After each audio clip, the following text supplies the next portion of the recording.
Well, hi there. Warm welcome. You're watching Blueprint Explosive Exclusive with me, Meghna Dekar. Well, Maharashtra's Riot arsenal is completely exposed. Well, Times Now is hot on the trail of the arms cache terror, which begins from the border states of India and ends in Maharashtra. Last evening, 31 swords were recovered from Malegaon, which were being transported from Ajmer. But Times Now will reveal the pan-India pattern of this suspected terror trail. There have been at least 6 such massive hauls of weapons in the state. So far, 285 swords have been seized in raids in the last 10 months alone. What's worrying is that the origins are from the border states of Rajasthan and Punjab, which have Pakistan in their backyard. From there, these swords are now being pushed into communal tinderbox like Malegaon. In this arms haul, a labourer, Parvez, he was found to be transporting 31 swords from Ajmer for a man named Papa Bhaiya, a local strongman. In fact, Papa Bhaiya is already in police custody after his video from his birthday bash, which shows him cutting a cake with a sword. But there are just part of a larger puzzle here. In fact, the police are now looking to unravel a larger riot conspiracy, which is pan-India. This seems to be part of a well-orchestrated, well-funded and a meticulous plot. Swords and other weapons which are made by local Sekalkaris and to some extent which are available in Nanded is nothing new to Maharashtra. We have been catching such weapons from various people, especially from the sellers, all across the state, as and when an incident takes place or as and when we come to know of it. This time, the timing of these seizures, there are 6 seizures in Maharashtra alone. The total swords add up to about 300. These swords are being brought from sources like Punjab and Rajasthan, so that nobody comes to know that such a large quantity of swords or such weapons have been brought in. Indicates that there is a planned conspiracy to create communal disturbances in the state. आज रोजी पवारवाडी पोलिसांना माहिती मिळाल्यावरून आपण पोलिसांच्या पथकाद्वारे अजमेर ते नाशिक जाणाऱ्या ट्रॅव्हल्समधील संशयितांकडे पवारवाडीच्या हद्दीमध्ये महामार्गाला गाडी थांबवून विचारपूस केली असता आपल्याला 8 तलवार, 8 बुट्टी, 10 चाकू आणि 5 कोकरी असे एकूण 31 हत्यार मिळून आलेले आहेत. त्याची रक्कम 17,400 रुपये आहे आणि ते आपण सगळे जप्त केले आहेत. अशाच प्रकारे या प्रकरणांमध्ये जे कोणी अजून भविष्यामध्ये आढळून येतील आपण त्यांच्यावर सुद्धा कारवाई करणार आहोत. सर, आरोपी किती अटक झाले आणि त्यांचा उद्देश आणायचा काय होता? आरोपी एकच अटक झालेला आहे. त्यांच्या उद्देशाबद्दल विचारपूस चालू आहे, परंतु त्यांना काही लोकांनी ऑर्डर देऊन सदर हत्यार मागणी केले होते. ते लोकांबद्दल सुद्धा आम्ही विचारपूस करत आहोत. In fact, Times Now is hot on the arms terror trail. Let's tell you where the weapons are coming from and where they are being sent to. Well, first there on your screens, we are tracing that out on a map for you. From Punjab to Aurangabad on 30th of March 2022, 37 such swords were intercepted while they were being sent across via courier. Following which, the second one, you have Punjab to Pimpri Chinchwad, which is on 5th of April 2022, where 97 swords again were intercepted while they were being sent across in courier. Then from Chittorgarh in Rajasthan to Dhule in Maharashtra on 28th of April 2022, 90 such swords were apprehended and seized when they were being transported in a Scorpio car.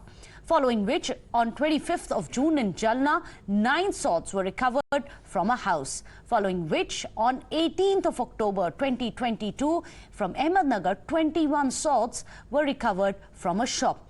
And then finally, Ajmer to Malegaon. That was the trail which was taken by the man who bought 31 swords from Ajmer, then transported it across to Malegaon. He now has been identified as Parvez. From border states like Punjab and Rajasthan, and of course around the LOC, there has been massive pumping in of illegal arms from Pakistan side, which is why this is also alarming.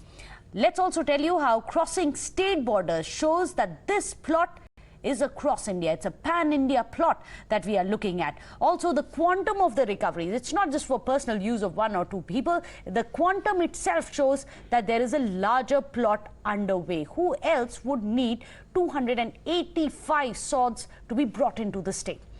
Now, let's also tell you how police are probing a larger riot conspiracy as well, and that's going to be very critical. Meanwhile, the BJP has been very quick to lash out at the past Aghadi Sarkar for allowing rampant smuggling of arms, creating a tinderbox for riots.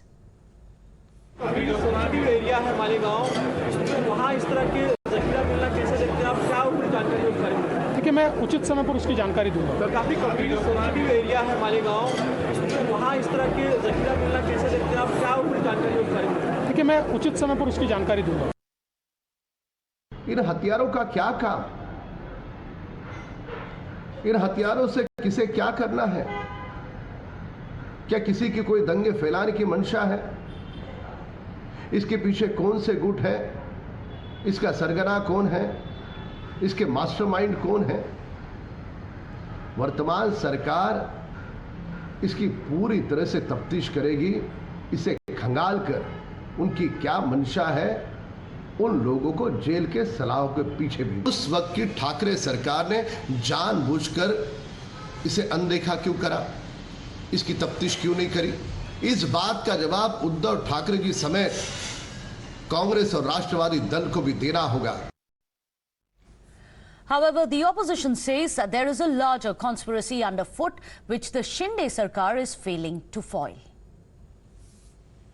नहीं सिर्फ मालेगांव नहीं, महाराष्ट्र के कई इलाकों से parcel के जरिए आई हुई कई सौ तलवारें पकड़ी गईं और उनके पीछे जब महाविकास आघाड़ी की सरकार थी तो वो जांच कर भी रही थी और उसमें बहुत सारे ऐसे नाम भी आ रहे थे जो नाम उभर के सामने आते तो भारतीय जनता पार्टी की पूरी राजनीति को नुकसान होता।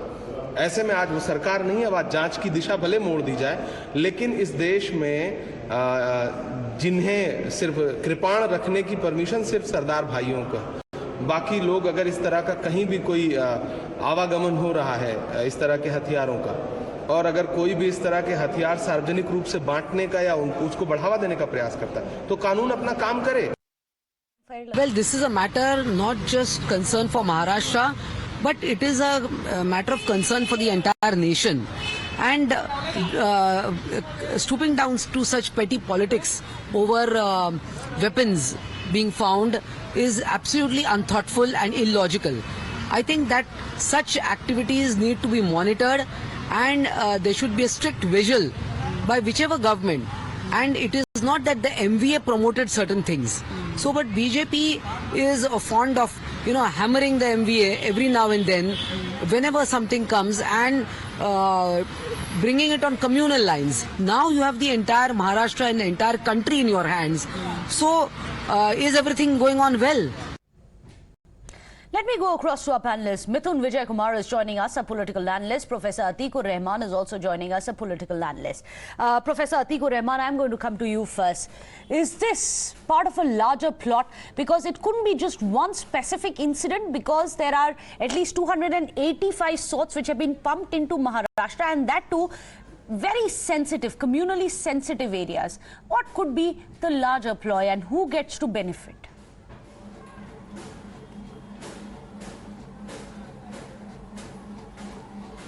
You see, first of all, I do not agree with the term a sensitive area. If any sensitive areas are there, my voice is echoing, if that could be corrected. We're sorry, we'll try and get that fixed. So if the authorities know that the sensitive areas are there, first of all, it's a big question mark on the intelligence failure of a state. Third important point is, Maharashtra, as compared to the rest of India, is a very cosmopolitan industrial state. There is no communalism as far as the other states in India is concerned in Maharashtra. And your report shows that it is going on since many times, earlier too. So why the earlier opposition and the government was silent on this? If MVA is to be blamed, The Shiv Sena, the BJP was in opposition when the MVA was in power. The responsibility of every political party is to look at this, and the assemblies are there to question the present government, incumbent government for this. You know, I do not understand why with to your point capitalize all that these successive things. governments It's must an look intelligence into it and failure. accountability The must be police should be affixed. taking care However, of there this. are communally sensitive areas, because I'm going to stick to that, because we've already seen the kind of history that Malegaon has had. If you call Malegaon a communally sensitive area, it is only based on the history of violence, of the terror and the riots, as well as the blasts that we have seen in that area. However, thank you so much, Professor Rahman, for joining us here on the show. With that, we are going to be moving on. The